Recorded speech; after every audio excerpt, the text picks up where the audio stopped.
தெற்கு வெங்கநல்லூர் பகுதியில் 30 ஆண்டுகளாக சுத்தம் செய்யப்படாமல் இருந்த குடிநீர் தொட்டியை நாம் தமிழர் கட்சியின் வேட்பாளர் மருத்துவர் கார்த்திகேயன் சுத்தம் செய்தார்.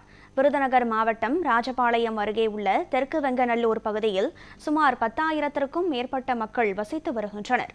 இந்த பகுதியில் குடிநீர் தொட்டி மிகவும் மோசமான நிலையில் இருப்பதை அறிந்த ராஜபாளையம் தொகுதி நாம் தமிழர் கட்சியின் வேட்பாளர் மருத்துவர் கார்த்திகேயன் அங்கு சென்று குடிநீர் தொட்டிக்குள் இறங்கி சுத்தம் செய்தார். 30 ஆண்டுகளுக்கு மேலாக சுத்தம் செய்யப்படாமல் மிகவும் மோசமான நிலையில் இருந்த குடிநீர் தொட்டியை வேட்பாளர் மற்றும் அக்கட்சியினர் சுத்தம் செய்ததை கண்டு அப்பகுதி மக்கள் பாராட்டினர். 2026ஆம் ஆண்டு காலகட்டத்திலும் இதுபோன்ற அவலநிலை உள்ளதாக வேட்பாளர் மருத்துவர் கார்த்திகேயன் வேதனை தெரிவித்தார்.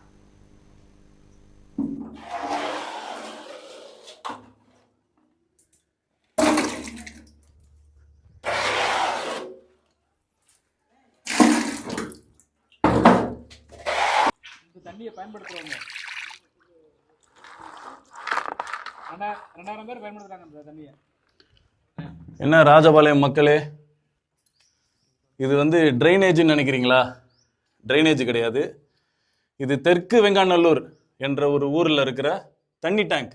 இந்த ஊரில் ஒரு 10,000 பேர் இருக்காங்க. இந்த தண்ணி டேங்கை நம்பி இருக்கிறவங்க அதில் ஒரு 1000 பேர் இன்னைக்கும் இந்த டேங்க்ல இருந்து வர தண்ணியை தான் குடிச்சிக்கிட்டு இருக்காங்க. மீதி எல்லாரும் வாட்டர் கேன் வாங்கி, வசதியானவங்க வாட்டர் கேன் வாங்கி குடிச்சிக்கிட்டு இருக்காங்க. ராஜபாளையத்தில் 2026லையும் இதுதான் நிலைமை. யோசிச்சு பார்த்துக்குங்க.